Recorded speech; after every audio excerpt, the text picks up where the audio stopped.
Good evening, everyone. I'd like to call the meeting to order of the ALCOSAN Advisory Committee meeting of July 30th, 2025. And like to ask for a roll call. Cindy Bond, Lisa Werder Brown, Lloyd Cunningham, Dan DeMarco, Patricia DeMarco, Tina Doucet, Nick Griesick, Mark Heckman, Kelly Kelly, Ken Lasota, Ruth Ann Omer, Will Pickering, Mary Ellen Remich, Here. Tim Rogers, Present. Kathy Sapp, Danielle Ventresca, Sean Alfonso Wells, Leah Friedman, James Reed. Yep, right here. Laura Stone, Here.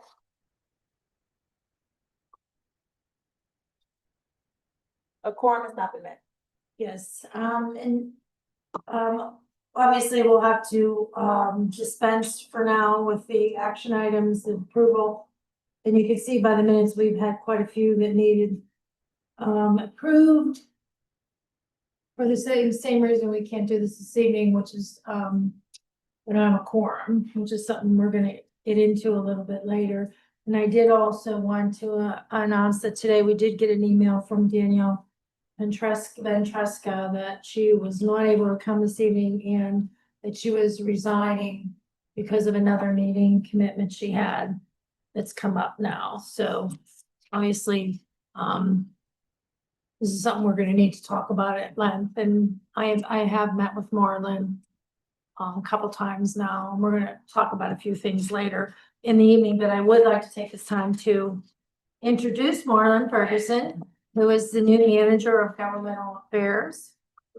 Do you wanna say A couple words? Yeah, I would love that. Yeah, good evening, everybody. Again, Marlon Ferguson, Government Affairs. I'm really excited to be here at ALCOSAN. Also, helping leadership here with the advisory committee. Turn the page, go to new exciting chapters of the book. So I'm excited to be here. If you need me, just reach out and call. All right, thank you, Marlon. And Marlon and I have met a couple times about how we can kind of kickstart this committee once again. And I think some ideas kicked around, and one of them came up about terms and who needs appointed. So I think it's the time to do another sit down. And then actually have a conversation with the county executive's office about appointments. We have some vacancies. And those are, we remember, and one of the things Marlon and I talked about is kind of going back to a little advisory committee 101. Almost like a little training, how were we established, who was appointed, what the terms are, et cetera, just to kind of refresh. We have a lot of transition, both here at ALCOSAN and in the municipal world, so it might be a good idea. And then how we go to the next steps. So that's something that we've talked about. And do you want to add anything to that, Marlon? No, you summed it up. So looking forward to it. We're developing a plan for the Mary Ellen. Once the committee blesses it, we'll try to roll. And I really appreciate his enthusiasm. Was wonderful. A couple times we met, how we talked about it, and just very enthusiastic about his job, which is very good. So, and I also like to say, Sharon, are you here? Sharon, I don't know if everybody's met you. We remember Stevie. This is the new Stevie. Yeah, so thank you to Sharon. Yeah. Next on the agenda, we have, and I didn't see Tim here, the grow update. So I don't know if somebody else had planned on giving that or. I believe you have a different agenda. Oh, Oh my God, I do. Dear Lord. I'm so sorry. You started the meeting, I just said July. Yeah. Oh, I did. Yeah. Oh my God. I appreciate all your kindness and patience. Nobody even raised an eye. So I do apologize for that. So actually, we're gonna go to our next thing on the agenda is the regional conveyance updates with Mike Litchfield, the Director of Regional Conveyance. All right, Thank you. Oh, I thought.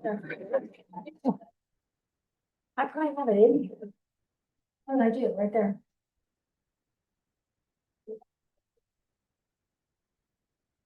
all right, thank you, committee. I'm gonna kind of focus, not on the tunnels, not on, I'm gonna focus more on some of the stuff we're kind of ramping up, to do out in the regional conveyance system. Specifically, more oriented toward regionalization, some of the things we're planning and some of the things we're actually, for that matter. Yeah, just just to give you kind of a quick update on, where we're at with certain projects. Again, not tunnel related, not plant related, but more out in the system. Just to recap, we're almost up to 7 miles of regionalized sewer transfer. And a lot of that's thanks to Julia Spiker, who's been just she keeps the process moving, and that's totally fantastic. We're up of over 2,000 manholes, 28 regulators, 15 CSOs, 7 SSOs, and then we just authorized the transfer of the brush run pump station at the last board meeting. So we're presently engaged with 47 of the 66 municipalities, and we got a lot on our plate as far as improvements and inspections and things like that. In the regionalization, is there anything in the consent decree that requires you to require these? Good faith effort. Good faith effort. Good faith effort, yes. So there's no milestone or minimum requirement? They're good faith effort to transfer 200 miles of eligible sewers. Thanks. And then I think the same language is in the municipal COAs. Mhm. So it's, and then just to show you some of our progress, I mean, this is our system, original 90 miles, 30 miles of deep tunnel, 60 miles of shallow cut, 2022. And it's really taken off here in the past couple years. 2024, we got a lot of Monroeville, Ben Avon, Bellevue, or Pine Creek coming in. And we're really, like I said, we're really closing in on that 70-mile milestone here really quickly, which is, I mean, Julie's done a fantastic job with it. We're kind of pivoting on professional services right now. We're pivoting into a new program manager, one that's more adept at capital improvements, more adept at developing contracts, things of that nature. So we've authorized, a new program manager, GAI Consultants. They're a local firm. They have a good project manager. They had a great proposal. And so we're kind of transitioning now into, inspections and transfers to more capital improvements. Now, on the side, we're doing another little project to ensure CD compliance. This is assessment of regionalized regulators. And really what this is oriented toward is going out and looking at the SSOs and CSOs that are coming over, getting measurements, and then it really focuses on getting the drawings and getting the measurements, weir elevations and things like that in so that we can get this information into our model, ensure it, and then do adequate and accurate reporting on the CSO volumes and frequencies and durations and things like that. So it's really oriented more toward the regulator structures that are rapidly coming over, and Michelle can probably attest that they're getting on a permit now. So it's an effort to, like I said, ensure overall compliance.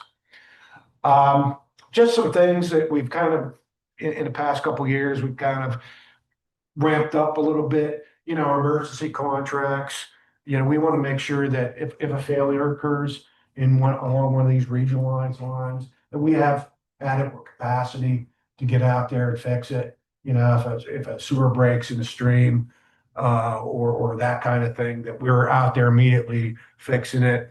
We have the 1812 sewer inspection and cleaning contract. That was about 8 miles of cleaning, primarily in Homestead and Munhall area, but it was about 8 miles. Contract 1813, emergency sewer 2025.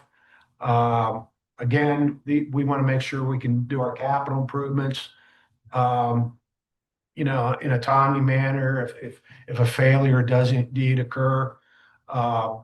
Contract 1816, another critical project.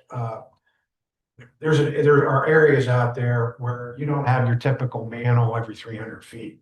I mean, we have some areas out there where we have a transfer line and there's not a manhole for 1,000 feet. So I'll show you a couple examples here shortly. So, inspection, cleaning, rehabilitation on all these facilities, it's going to be necessary. And we're kind of gearing up toward making sure we have manholes at proper spacing, good locations, and that we're able to get out there and do the repairs if we need to do the repairs. Again, contract 1827, another emergency contract just came out for next year. So we're not just using contracts, we're using our own crews as well to inspect sewer. So this year of sewer inspection, we've televised about 7 miles, some in Chartiers, some in Upper Allegheny, some in Sawmill Run. So we got an active program here. We got two CCTV trucks, 4 Vector trucks, where we're going out, we're cleaning these sewers ourselves, and we're televising these sewers. And we're hoping to ramp that up into the future with more CCTV vans and factory equipment. This is a manhole. This is a regionalized sewer in 018 Spruce Run. As you can see, this is Avalon, Bellevue's line. They're side by side. So we had to put a manhole in there because, again, we didn't have a manhole for a couple 1,000 feet. So we needed to get a manhole in there so we could inspect these lines, and if necessary, do cured in place lining. This is yesterday. This is out in Avalon Park.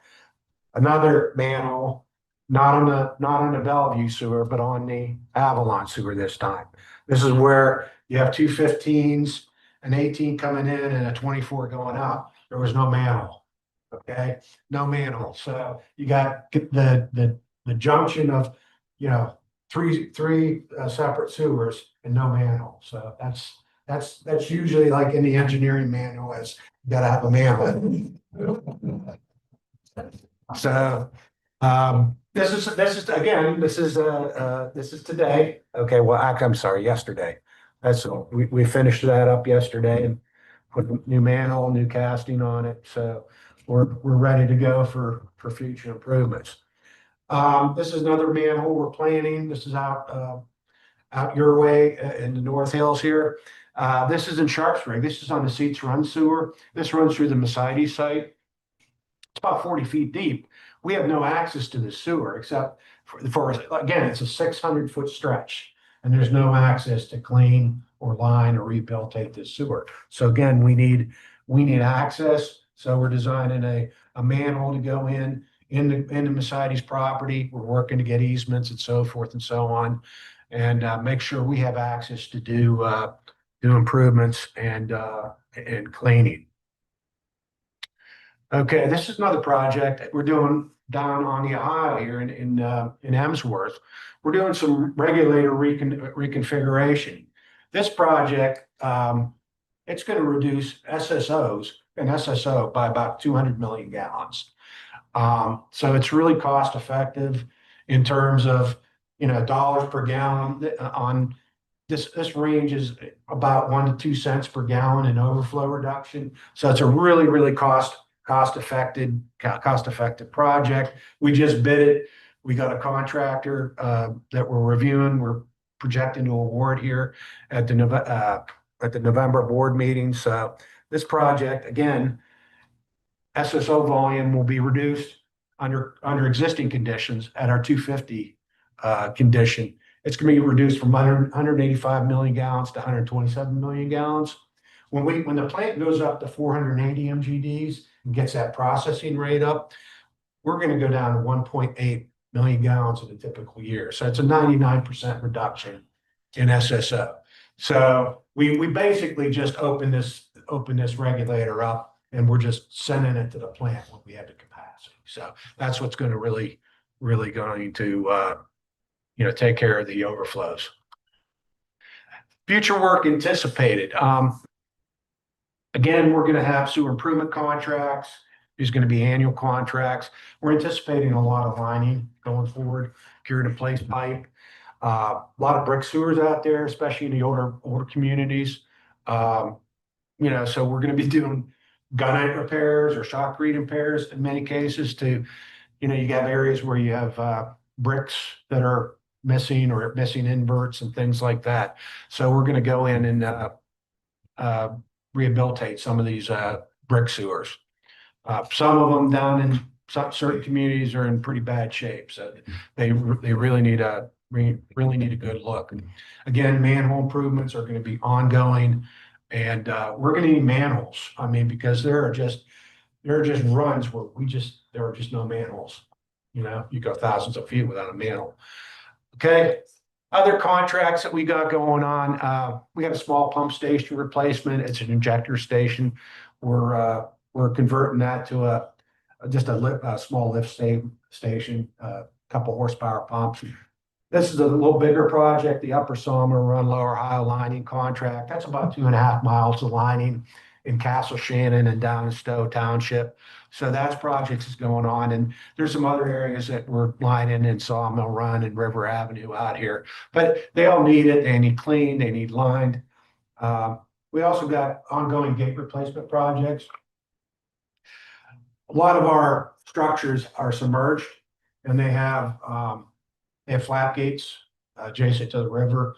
And a lot of times these flap gates over 20, 30 years, they don't seal well anymore. So that allows a lot of inflow to come in from the river. So we have an active program to address gate replacements out in the system as needed. So that's a very valuable project. It reduces flow here at the plant, and it keeps us on low on getting, keeping that water out as much as possible. Just mechanical screen replacements at the pump stations, two pump station screen replacements. Spring Garden grit chamber. This is another one on Spring Garden Run in Pittsburgh Water. Spring Garden, it's a stream that goes into a combined sewer up in Reserve Township. Well, anyway, a lot of this stream sediment ends up in a pipe. So we're installing a grit chamber to get rid of, to capture that, so we can be able to factor it out periodically. And then again, we're working, I know that there's issues in our tunnel, deep tunnel, or existing deep tunnel. We're installing access shafts in certain locations to be able to clean out the deep tunnel, get a contractor out there, have him send a jetter hose up, pull that debris back, and factor it out. So we have a lot of projects out there that are ongoing, and I'll be happy to take any questions. With the acquisition of all the trunk mains, is this a staffing impact to ALCOSAN, or are you subcontract? It's staffing impact. Yeah, I mean, we're anticipating, more people, and we're actually, our crews are out there checking the structure twice per week and after storms. And so, yeah, it's a labor impact for sure. And then, like I said, we're out there with Vector equipment, a Vector truck companies, a CCTV truck to jet the line out as we're televising it. So we got a good image. So we contract when necessary, when we don't have the resources to, like during an emergency or something. That's above and beyond what we have the ability to do here at the house. Looks. Thank you. Thank you. And I just wanna, if I may, we transferred earlier this year.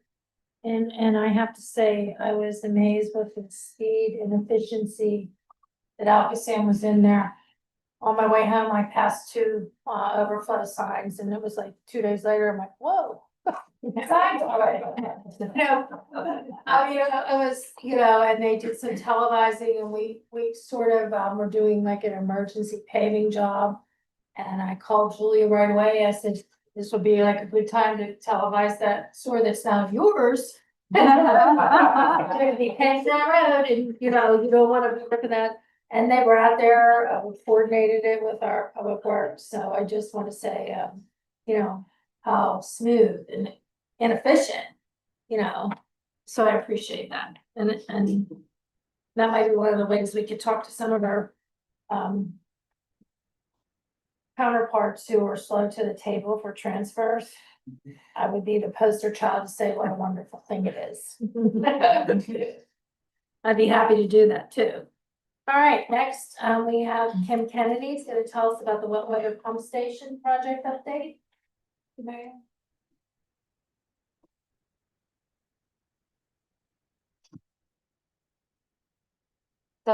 So transition from the system to back to the plant, for my update.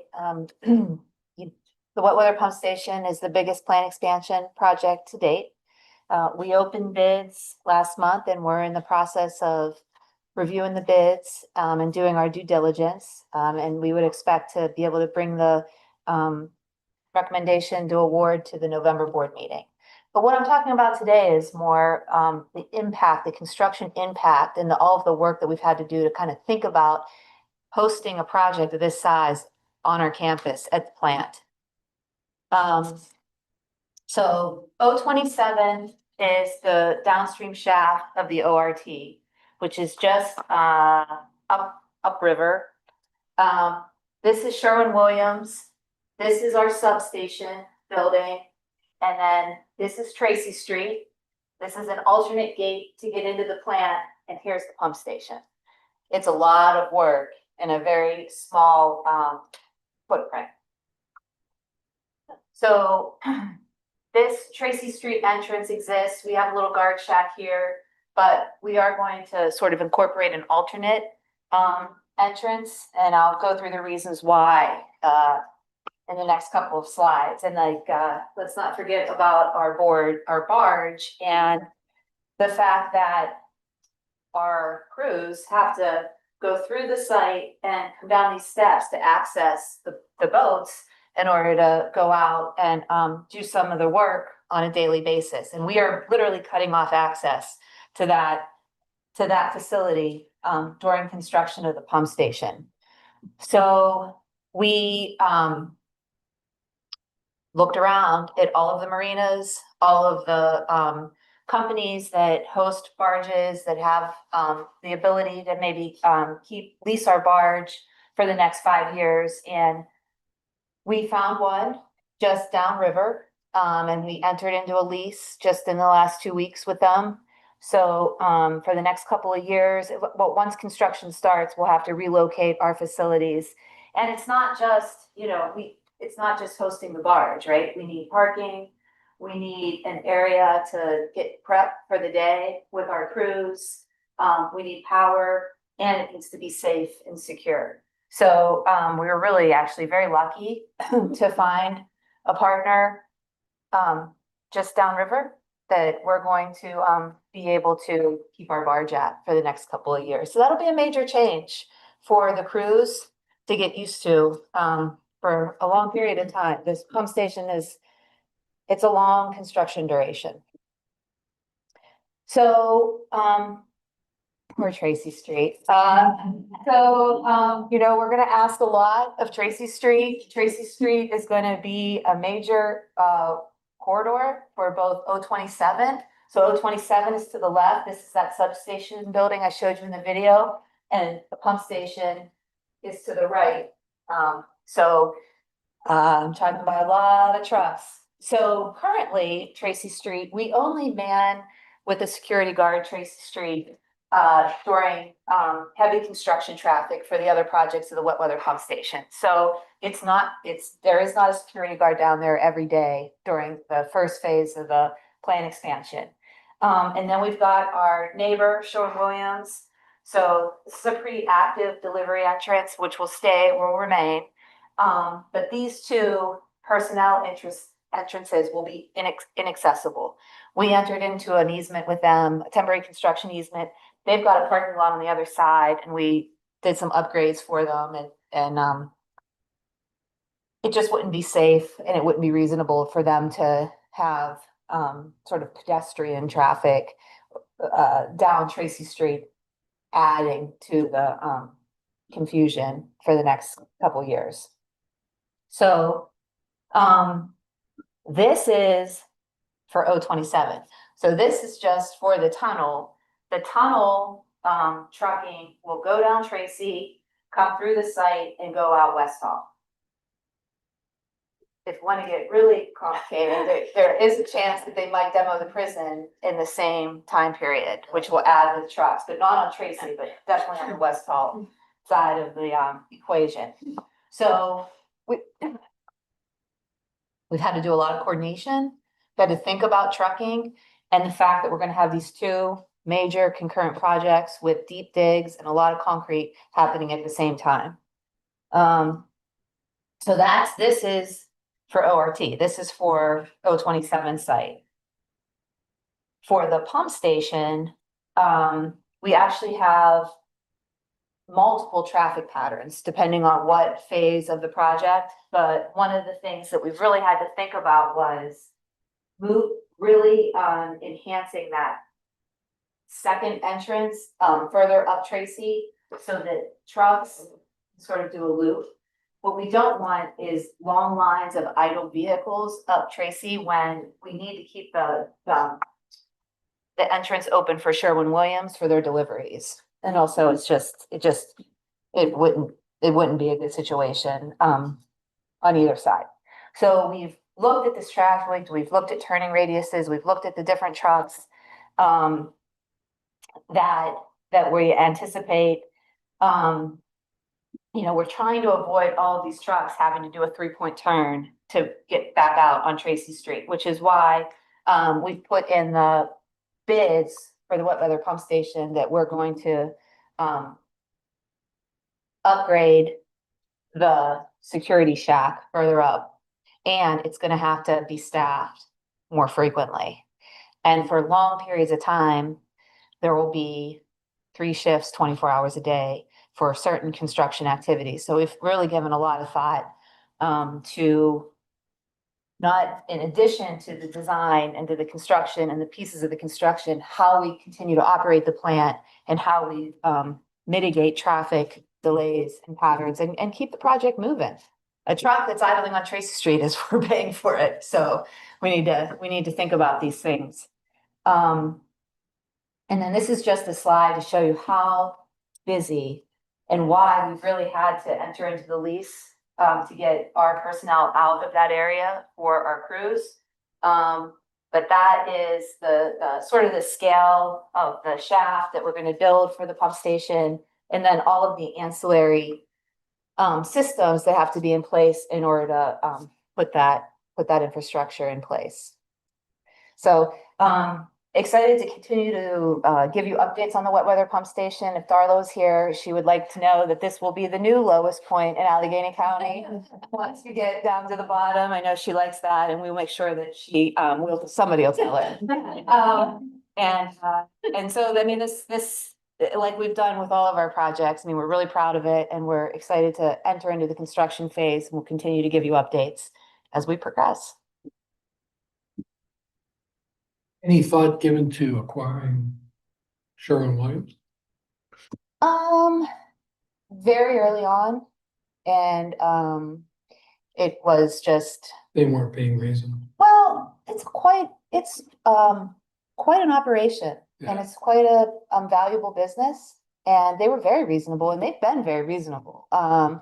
They've given us what we needed with our easement, but it just, it's unassuming, but it's really, an important business to the local economy, and there was no reason to make any changes. We were able to, they had a lot of parking.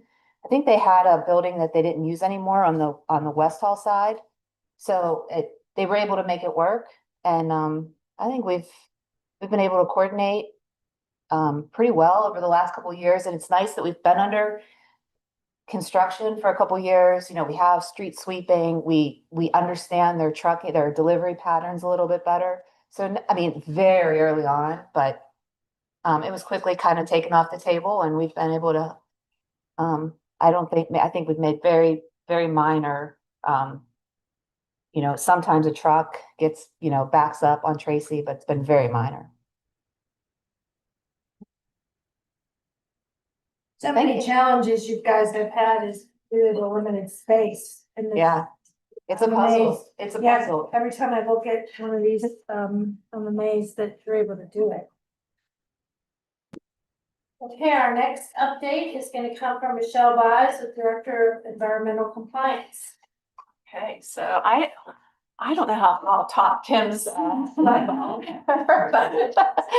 but I know that environmental compliance is an important topic. So we'll give you a couple overviews on where we're at with our compliance and our permitting. I'll wait for Derek to get on screen.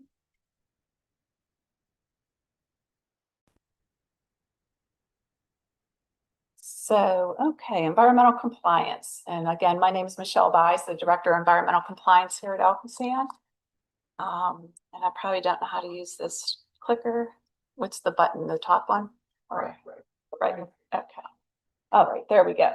So I know the consent decree, the tunnels, the wet well gets so much attention here, and it deserves all the attention, but really a lot of what drives our compliance here at ALCOSAN is our permits. These are just a few of them. On this side here, we have our biosolids permits with the Pennsylvania DEP, with Ohio EPA. That's where we do a lot of our land application. We also have an ash permit that allows us to reuse our ash and apply it to the land.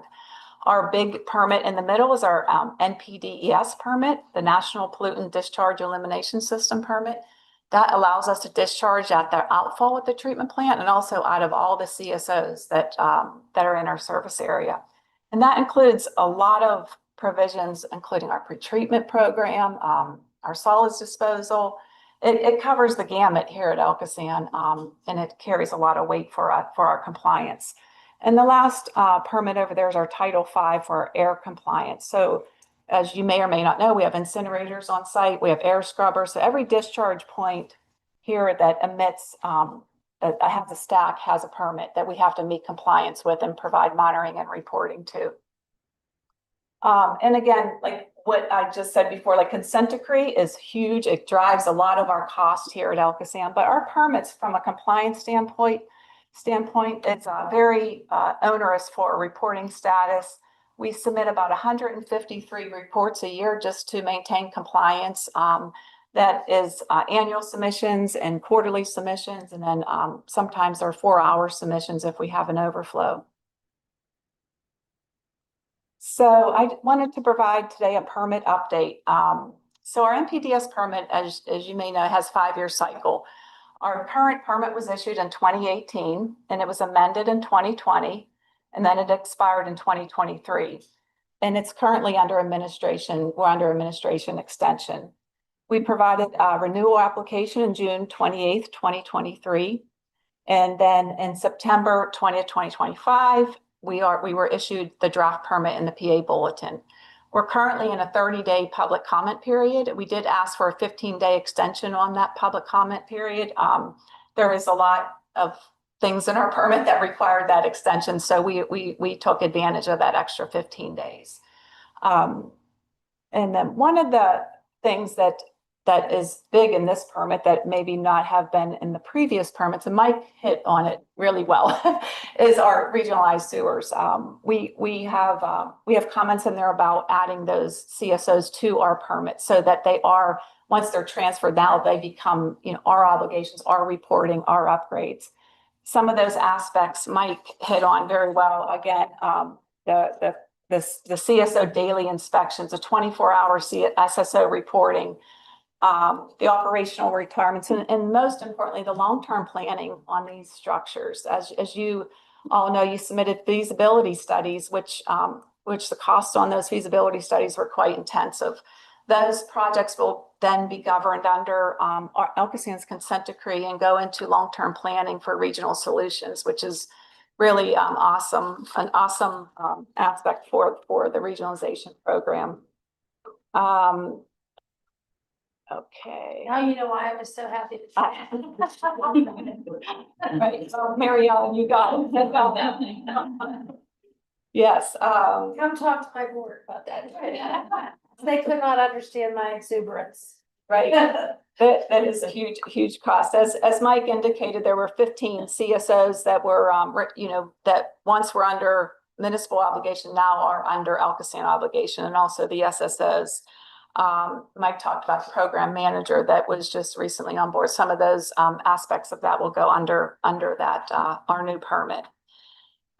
So next, so when I talk about permit, I can't be dismissive of industrial waste. So we monitor the industrial waste customers in our service area. It's required in our NPDES permit to do this program. It's not voluntary. It's required. We get audited by the EPA. We are like, I look at it like we're like the cream in the middle of the Oreo. We get it from both sides. We have to be enforced and also do the enforcement. And on the industrial waste side, we are the enforcement agency on there. I don't think this all, okay, there we go. So pretreatment regulations are under EPA regulations under 40 CFR 403, and the purpose is to control pollutants from non-domestic sources that could pass through and come through ALCOSAN's treatment plant. What we do here for our responsibilities, we issue permits, we monitor, we sample, and we inspect and enforce. We're in a 5-year renewal cycle with our industrial permits, and right now we have 9 categorical industrial users, and they will have permit amendments in the first quarter of 2026. We have 30 significant industrial user permits that are renewals are currently underway. They'll be issued by the end of 2026, and 38 non-significant industrial users that will be issued in March of 2026. So these are industrial customers that are in your service area that you also probably encounter and manage as well. So it's just information to let you know that these permits are renewed every 5 years, and they're being issued currently. Do you go into the buildings for inspection, or do you do manual We go inside. inside? Yeah, we have to do an inspection not only of the discharge, because each of their discharge have limits, just like we have limits at our outfall. Our pretreatment regulations establish what they call local limits, and those are limits we impose on our industrial customers, that they cannot discharge toxic waste into the system, because we have folks in the sewers, we have CSOs, we have many other things in our system that prohibit that, and also our infrastructure that could corrode the pipe, it could ruin, damage our system, and most importantly, it could upset the treatment plant. And that, yes, so those limits are established every permit cycle, and we impose those in those industrial waste permits. But your question about going inside, so we not only do a sample, but we also inspect their treatment facility. So they have to treat the waste before it's discharged to ALCOSAN. So all industrial users have an affirmative duty to report what? Correct. They have to report either semi-annually, some are annually, and some are quarterly. They have to self-report to ALCOSAN, but we also measure and monitor on in a sample. We also go out and sample to make sure that they're in compliance with their own permit. Yep. And that's all I have. If you have any further questions. Thank you. I'd like to take a minute to ask if he wants to give us an update on where Three Rivers is, and perhaps plug your upcoming conference. Thank you, Madam Chair. I just wanted to give you a few statistics. They've spoken about the regionalization, great plan. Former municipal manager, I think it's the best thing. Don't know why communities don't jump on it. It's kind of like crazy not to. And the impact of it, you'll start to see. So, the municipalities have their consent orders, which the communities are doing. And we have been tracking those to see what the effects of the cost are for the municipalities on throughout this process. And DEP actually encouraged us to do this. We're putting it into a database. So far, 15 of the combined SOAR communities have provided us information. They have 30 projects in the pipeline at an estimated cost of $30.1 million to do their compliance measures to get them to the 85% capture. There's an estimated it'll be about 111 million gallons of overflow reduction. Again, that's engineered estimate. It'll have to be quantified after the work. On the separate source side, there is 49 communities have reported to us 107 projects at $78 million that cost to do those improvements. And it'll be estimated about 5.5 net GPIND. And we do the municipal orders do it on the gallon per day versus ALCOSAN's is a different metric. So it gets a little confusing. So that next order, we should probably make sure we're on the same metric. That's the units, right? So that's good. And Mike hit on the SSO. That alone should encourage a municipality to want to transfer their lines. So municipalities have to do an elimination plan throughout the order process, and not necessarily to eliminate the SSO during the time period of the consent orders right now, but they had to develop a plan how they would do it moving forward and provide a timeline through that period. But during this order, they had to reduce flow to that SSO by 10%. So 36 municipalities reported, and there's 30 projects at an estimation of $125 million to eliminate those SSOs. The interesting part is there's only about 11 that would end up being municipalities, $7 million, about $8 million. So the other 110 million, 112 million would be pushed over towards ALCOSAN to eliminate. Again, you may be able to do it more cost effective on the base of scales of economy. All the multi-municipal projects that we at Three Rivers helped oversee and model for the communities, we had ALCOSAN at the table so that we weren't doing something that was not realistic to be completed. So Mike's staff was at those meetings, Jolie and Tim. We had everybody at those meetings and getting all the different ideas. So we understood the system as they understood it. So I think that was a real benefit to doing that. Now, 11 of the communities throughout the 85 communities were able to not have to do anything by passing the lateral ordinance. So those communities did pass that lateral ordinance that got into the CSO, the COA. And 3 communities are in compliance with the order, which would be Aspinwall, Sharpsburg, and Pitcairn. The Aspinwall and Sharpsburg became in compliance because of the anticipated tunnel work and everything that's been going on. Early on into the orders, we were able to go back to DEP with the help of Mike and his team and show that there's a lot of work that is being done by ALCOSAN, which will make the improvements, and why should communities pay twice? Mike, through his team, were able to provide us with a lot of documents. We were able to work with his crew to do our modeling and put everything in together that showed that would work, and DEP approved that. So they actually kind of look forward with the caveat that should the tunnel, for some reason, or some of the improvements that they made, not get them to the 85%, they're not off the hook. they would have to do that measure. So I think it was a really good compromise, and it was really showed the regulatory agency, the communities, and ALCOSAN all working together. You know, sometimes when you put these orders together, and you know it better than anybody here at ALCOSAN, sounded good on a piece of paper till you start to implement it, and it's like, it doesn't really work well. So that's been a lot of what's going on. So we appreciate all the assistance from the communities.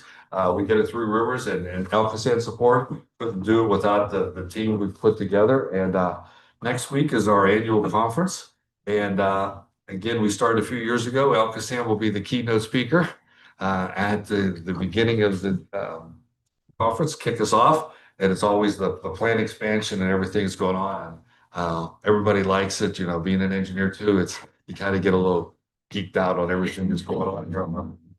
I always say like how you're moving everything around and everything works. So that's good. And then we have Tim's going to be involved with a couple other presentations on some cleaning work you did up in the Chartiers area, something else, and then Darnetta's going to be at one. So in all total, it'll be 4 presentations that have ALCOSAN involved, and we appreciate it. And Kim, appreciate all your support and helping the communities that we can. And you know, good news this week, we started working with Braddock, I think 4 or 5 grow grants. So we're working with them on getting those implemented, and have been working again with Mike's team on doing some regulator adjustments. And I think out of their 10 compliance points with the grow work that they're going to do, the regulator adjustments that we've been working through, Mike and his team, they will have all except 2, all of their compliance points will be in compliance with except 2. So that was a big win. We've got innovated on a couple about how we've going to do a separation project around a CSO and tie into the outlet pipe because it's too hard to get under the railroad tracks and everything. I think about it, spoke at the last meeting. Again, what we're learning with DEP, if we sit down and show them what we're doing, they're open to different types of engineering process. And again, I think I can't say it enough. It really helps when we have ALCOSAN at the table with us. So they see we're all working, you know, and one like Tim and Mary Ellen has been around a long time. 25 years ago wasn't this simple. You know, it's really come a long ways. And I would just say on the regionalization part, they're probably being maintained better than they were in the past. And that's not a knock on a municipality. I mean, I was a municipal engineer. It's just don't have the resources to get out there and constantly be looking at the line. So I think it really is good for the region. So appreciate everything you do for us, and anything we can do for the communities. We're here to help. Glad your conference is about over. My neighbor who organizes the conference, we're worried she's gonna jump off the. Right. I know that. When I got involved with Three Rivers, I never realized the amount of work goes into putting in a conference. I get to hear it every week. Thank you. Thank you. We don't have a lot of committee members here. I can't really provide any update in our watershed. Last time I think we met was, we have a meeting scheduled for January. We had been working, I think I told you all, with the Conservation District to map the watershed, which is already mapped through through the Conservation District, but we were trying to, and they did provide us the digital files. We're trying to update the mapping in the various watersheds within the Northwest Council of Governments to show projects that they transferred over their projects, but unfortunately it was only permitted projects. And it's kind of funny, you need a permit for the tiniest little thing in the Conservation District. So we had dots everywhere, and nobody's big projects were there. So Hampton Township, Brian, the manager there, has been gracious enough to give us his GIS guy, is kind of sorting through that. You know, there's so much turnover in the, yeah, it's quite shocking in the managers' positions and the elected. And I find myself saying things I said 40 years ago. And it's very frustrating. It's People- bad they called me back. Well, They must be getting desperate. I mean, it's, people don't really have. I actually think it's worse now I think when I was having these conversations decades ago, it was more of a, tunnel vision and really didn't wanna know about where anything went outside of their community. Now, there's a total,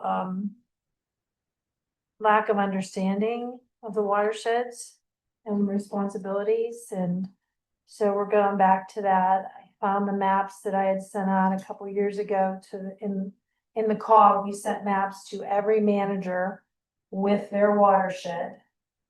What portion of the watershed was theirs, who all was in their watershed. So we're gonna try to revamp that. We've asked them to share that with their board. And it probably would behoove, maybe LGA to spend a little more time on this stuff. Because there's, like I said, the turnover is huge. And it's helpful in understanding for all kinds of things, including MS4 and everything else. So, that's kind of where we're pounding our heads a little bit, at least at the Stormwater Committee at the COG, is kind of realizing we almost have to go back to basics. So it's kind of tough, but so that's pretty much all I have in my watershed, and I think I'm the only person here. Tim's in the same watershed. Yeah. Yeah, so. Yeah. I don't know if anybody else has anything they want to add. Just update, Shaler Township raised their sewer rate 75 cents per 1,000 gallon, which was near doubling the rate. And it's we just completed we're close to completing $2.5 million worth of O&M work. I'm sorry, $2.5 million worth of consent decree work. And then there's another $500,000 on O&M. With built into that rate, we took a 20-year loan to do that. So the consent decree work is nearly done. The other thing I wanted to bring up, this is my water sewer bill. And don't. Because staff has directed me to bring this to our attention. So I don't know how much more, how many more years on the 7% rate increases? We have one more year. One more year, okay. So my particular bill, and my wife, I think she works for the botanical gardens because she waters the hell out of my flowers. But so my monthly bill, my 2-month bill was around $240. 48% of 49% of that bill was ALCOSAN. And only 29% is Shaler Water, which I'm the chairman of. So I'm spending more to get rid of the water than I am to buy the water. And I'm sure that you guys are dealing with that here and your costs are running, but that's the impact in the field. And our water rates are relatively low compared to any neighboring water supplier. So that delta may be higher or lower, I should say, in other communities. But we're pretty close to hitting, we mean ALCOSAN, pretty close to hitting the 50% number in a water sewer invoice. That's what I'm bringing up. I don't know what you're looking at beyond this current 5-year plan, but it's part of the consideration, I guess. They consider the self-service option where you can keep it home. Yeah, it's. Well, It's we're required. once we're for. We were trying, everyone's dumping in fine, great. That's what kind of thing it is. Well, And I am noticing, ALCOSAN, since we've conveyed the trunk main, on a very regular basis, I'm noticing ALCOSAN staff and are looking at the mains, and that's a great thing. They seem to be parked over top of the one overflow that we have on Butler Plank Road. We were able to hide for a number of years, but they're dealing with that, but we're in pretty good you shape. want to talk about the one in Etna Yeah. while we're here? Well, that's a joint. But No, it's not. consent decree it has had an impact to all of us, and that's a tough message to get out. Yeah, And I'm dealing with more seniors. I got called back to the township as manager for a few months. And the seniors were coming in and they're noticing one of the good things is that with your bill, didn't notice our bill. But, and I didn't bring it to their attention. But, it's beginning to press the community. And I know that in the original consent decree, we were talking about affordability. And as we go into a subsequent consent decree, I think affordability is something we gotta lay on the EPA. That's all, thanks. Thank you. I was anticipating something, so it was Yeah. better than I had. You earned my salary next thing, you know what I mean? And I think it's harder now just because of everything else in the country, costs are up on everything, so. And this is something they consistently see in their mail once a month. So that makes it tough too. And I think, just listening to Michelle talk and Kim.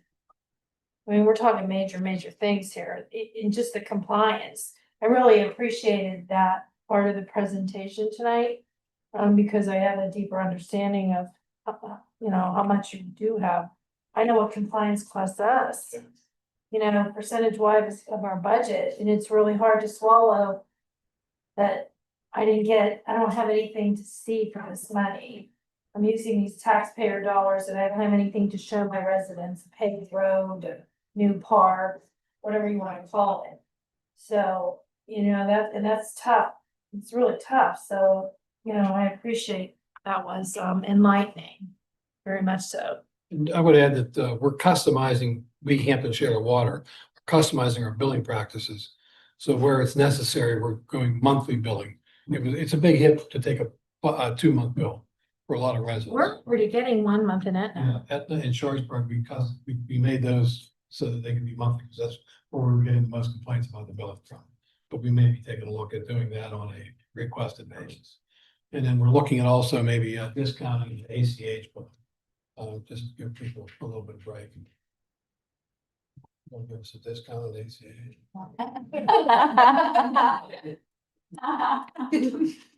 Pay for effort. Yeah. I don't know, if we have any new business to bring up this evening? Anybody have anything? I don't think we have anybody on, the meeting Zoom. Do we have any public comment? Assume no. All right, with that, we'll adjourn this evening's meeting, and I want to thank everyone again and we'll try to do better with attendance here. We owe that to you guys. We do. We're currently at 4 of 2.